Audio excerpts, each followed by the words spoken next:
For as long as I can remember, my mother told me one story about my father. He walked away before you were born. She would say, her voice filled with bitterness.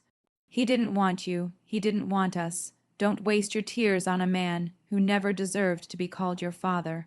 As a child, I believed every word. Why wouldn't I? She was my mother, the person I trusted more than anyone else. Whenever Father's Day arrived at school, I dreaded it. Other children proudly made colorful cards for their dads. They talked about fishing trips, baseball games, bedtime stories, and family vacations.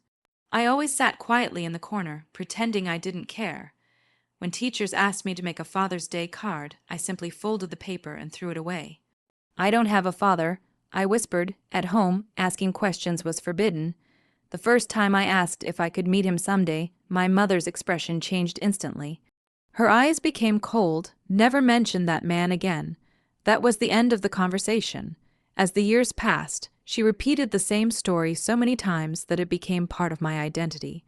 According to her, my father was selfish, cruel, irresponsible, and heartless.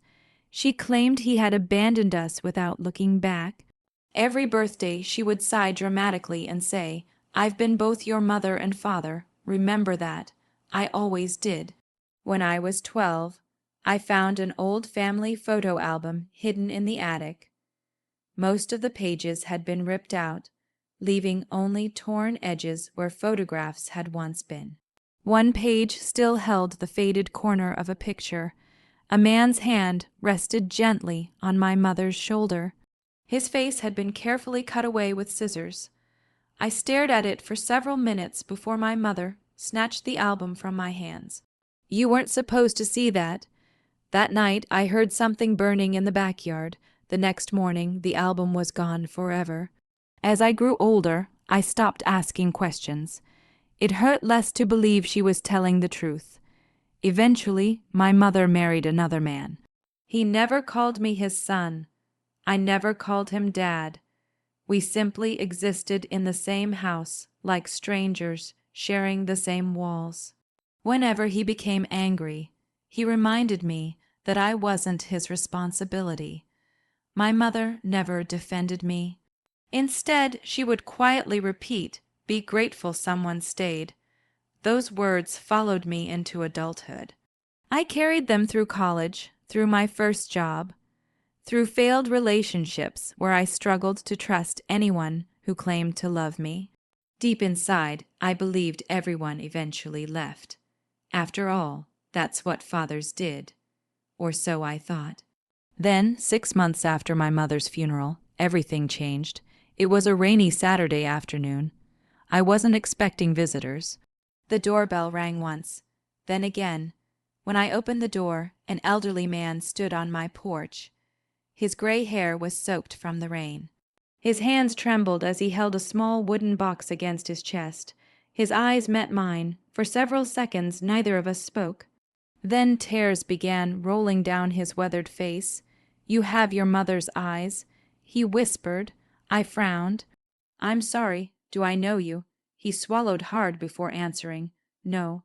A painful silence filled the space between us. "But I've known you since the day you were born." My heart began racing. He looked down at the old wooden box in his hands, as though it contained his entire life. "I've carried this for 36 years, he said softly. "Your mother destroyed everything else, but she never found this." I felt my stomach tighten. "What are you talking about?" The old man took a shaky breath.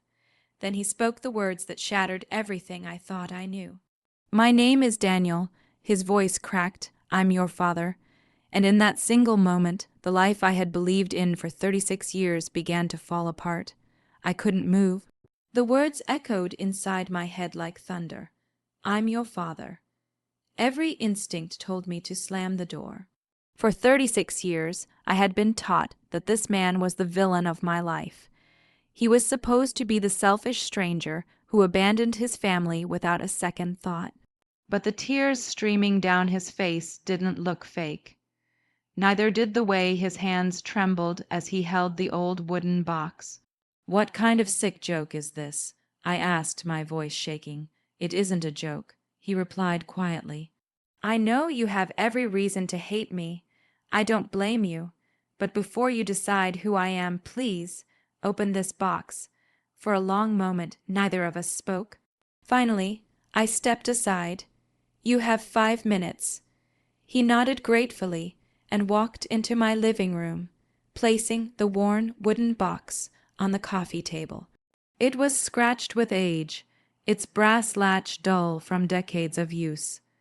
It looked ordinary, yet the way he touched it made it seem priceless. "I couldn't let her destroy this too," he whispered. With hesitant hands, I opened the lid. The first thing I saw was a tiny pair of blue baby shoes. Beneath them lay dozens of birthday cards, each neatly tied together with faded ribbons. The first envelope read, "Happy first birthday, my son." The second, "Happy second birthday." Then another, and another every single year. 36 birthday cards. None of them had ever been opened. My hands began to shake. "Where did these come from?" "I wrote every one of them." Daniel answered, "Every birthday, every Christmas, every milestone I imagined you reaching." I looked inside another envelope. There was a photograph of a smiling young man standing outside a toy store, holding a brand new bicycle. On the back he had written, "Bought this for your 10th birthday. I hope one day we ride together." My vision blurred. The bicycle had never reached me, neither had the letter. Under the stack of cards were wrapped gifts, still sealed in faded paper despite the passing years. A toy race car, a baseball glove, a pocket watch engraved with the words, "To my son with love, Dad." I felt something inside me begin to crack. "If you loved me so much," I whispered, "why didn't you come?" Daniel closed his eyes. I did. From the bottom of the box, he carefully removed a thick folder filled with official documents. "I came hundreds of times. The first paper was a court filing, then another, petitions requesting visitation rights, custody hearings, receipts for child support, letters from attorneys. Every document carried dates stretching back more than 3 decades. I hired lawyers," he said. "I stood outside your schools hoping to catch a glimpse of you. Every time I found where you lived, your mother had already moved. She changed addresses, changed phone numbers, and told everyone I was dangerous." I stared at the papers in disbelief. I never stopped searching. There was no anger in his voice, only exhaustion. Then he reached into his jacket pocket and pulled out a worn photograph. It showed a little boy about 5 years old. I recognized the striped shirt I used to wear. "I took that picture from across the street," he admitted, his voice breaking. "It was the closest I could get without your mother calling the police. I watched you laugh, and I had to leave before you even knew I was there." A lump formed in my throat. The monster my mother had described would never have carried a single picture for 31 years until its edges faded.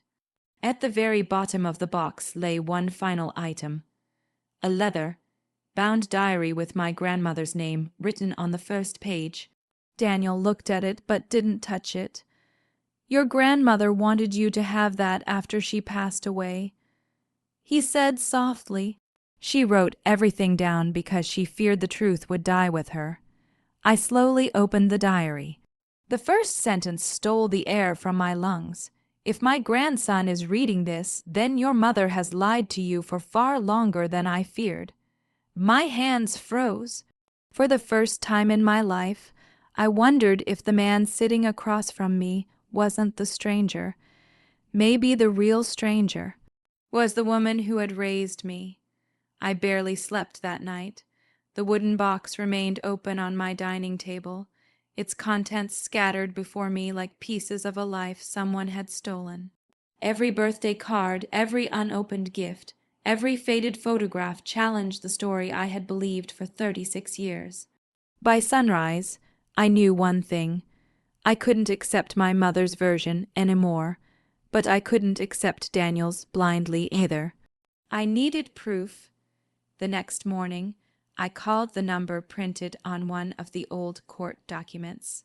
I didn't expect anyone to answer after so many years, but to my surprise, the retired attorney returned my call later that afternoon.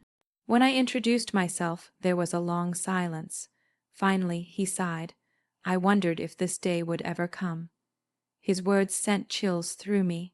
We met at a quiet coffee shop. The elderly lawyer carried a weathered briefcase filled with copies of legal records he had kept long after retiring. I represented your father for nearly 8 years, he explained. He never missed a court hearing, never missed a child support payment, never stopped asking for visitation. He slid several documents across the table. Every page carried official court stamps. Every signature was genuine. Every hearing ended the same way: postponed, delayed, dismissed. Not because my father had failed, but because my mother constantly changed addresses, ignored court notices, or claimed she feared for her safety. There was never any evidence that he was violent. The lawyer said quietly, "None." I stared at the papers, my hands trembling. The image of the cruel man my mother had described began to crumble. Still, I needed more answers. Over the next few days, I tracked down neighbors from my childhood. Most had moved away, but one elderly woman still lived on the same street. The moment she saw me, tears filled her eyes. "You look just like your father," she whispered. I froze. "You knew him." She nodded. "He used to sit across the street every Saturday with a little teddy bear or birthday gift. He'd wait for hours, hoping your mother would let him see you. I could barely breathe." "Did she?" The woman slowly shook her head. "She always told him to leave. Sometimes she threatened to call the police. Other times she'd close every curtain in the house so you wouldn't even know he was outside." Each sentence felt like another crack in the foundation of my childhood. The final person I visited was my stepfather. He answered the door, looking older than I remembered. When he saw the wooden box in my hands, his face turned pale. "So he found you. It wasn't a question. You knew." I asked, my voice rising. He lowered his eyes. "I knew everything." My heart pounded. "You let me hate him for 36 years. He sank into a chair, unable to meet my gaze. "Your mother made me promise never to tell you, so you lied too. I was afraid," he admitted. "Every time I suggested you should know the truth, she threatened to leave me. She said if you ever met your real father, she'd lose you forever." I laughed bitterly. Instead, she made sure he lost me. Silence filled the room. Finally, my stepfather whispered the words I never expected to hear. "Daniel wasn't a bad man. He loved you more than anyone I've ever known." Driving home, I couldn't stop crying. Not because I hated my mother, but because I couldn't understand how someone who claimed to love me could steal 36 years from both of us. That evening, Daniel came by again. He didn't ask what I had learned. He simply stood on my porch with 2 cups of coffee. "I thought you might need company," he said. We sat together in silence as the sun slowly disappeared behind the trees. After a while, he smiled softly. "I missed your first steps." I nodded. "I know." "I missed your first day of school." "I know." "I missed every birthday." My voice cracked. "I know." He looked at me with tears in his eyes. "But I don't want to spend another day missing you." For the first time in my life, I looked at him, not as the stranger my mother had described, but as a father whose love had survived 36 years of silence. In that quiet moment, I made a promise to myself. I couldn't change the past, but I would never allow another lie to steal the future we still had left. The months that followed were unlike anything I had ever imagined. For 36 years, I believed I had no father. Now I was learning how to be someone's son. There were no dramatic speeches or instant miracles. We couldn't erase the birthdays we had missed or the memories we never made. Instead, Daniel and I started with the simplest things. Every Saturday morning, We met for breakfast at a small diner on the edge of town. At first, our conversations were awkward. We asked ordinary questions. What was your favorite subject in school? What kind of music do you like? What was your first job? Each answer revealed another piece of the life we had lost. Sometimes we laughed, sometimes we cried. More often than not, we simply sat together, grateful that time had finally given us a chance. One afternoon, Daniel brought the wooden box again.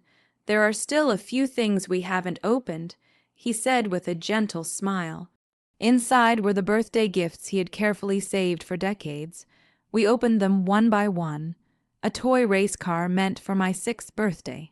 A baseball glove from my 12th. A leather wallet he had bought when I turned 18. Even though I was now 36 years old, each gift felt as though it had arrived exactly when it was supposed to. Then Daniel handed me one final envelope. "I've never opened this one," he whispered. "I wanted you to read it when the time was right." The paper had yellowed with age. My hands shook as I unfolded the letter. "My dear son," it began. "If you are reading this, then somehow life has given us another chance. I don't know how old you are, where you live, or whether you'll believe anything I say. I only want you to know one thing. I never abandoned you, not for one day, not for one heartbeat. Loving you was the easiest thing I ever did. Living without you was the hardest." By the time I reached the last sentence, tears blurred every word. "If the truth ever finds you, don't waste your future living with hatred. Build the life we were both denied. That will be the greatest victory of all." I folded the letter carefully and looked at Daniel. Without saying a word, I stood up and hugged him. It was the first time in 36 years that a father held his son. Neither of us wanted to let go. A few weeks later, I gathered my relatives for a family reunion. Most of them had spent decades believing the same lies I had. I placed the wooden box in the center of the room. Then, one by one, I showed them the unopened birthday cards, the court documents, the photographs, and my grandmother's diary. The room fell silent. Several relatives began to cry. An elderly aunt covered her mouth and whispered, "We believed the wrong person all these years." No shouting followed. No arguments. The truth spoke louder than anger ever could. From that day forward, our family history changed. Photo albums were restored. Daniel's pictures were placed back where they belonged. His name returned to family records, and his place at family gatherings was no longer empty. As for revenge, I discovered it wasn't about humiliation or revenge in the traditional sense. The sweetest revenge was refusing to let a lie control the rest of my life. My mother's choices had stolen 36 years, but they would not steal another single day. Today, the wooden box sits on a shelf in my home. Whenever I look at it, I don't see pain anymore. I see proof that love can survive silence, distance, and even betrayal. Some fires destroy photographs, some lies erase memories, but the truth has a remarkable way of surviving. My mother spent 36 years trying to erase my real father. In the end, the one thing she could never burn was the truth sealed inside that simple wooden box. And when I finally opened it, I didn't just find my father. I found the part of myself that had been missing all along.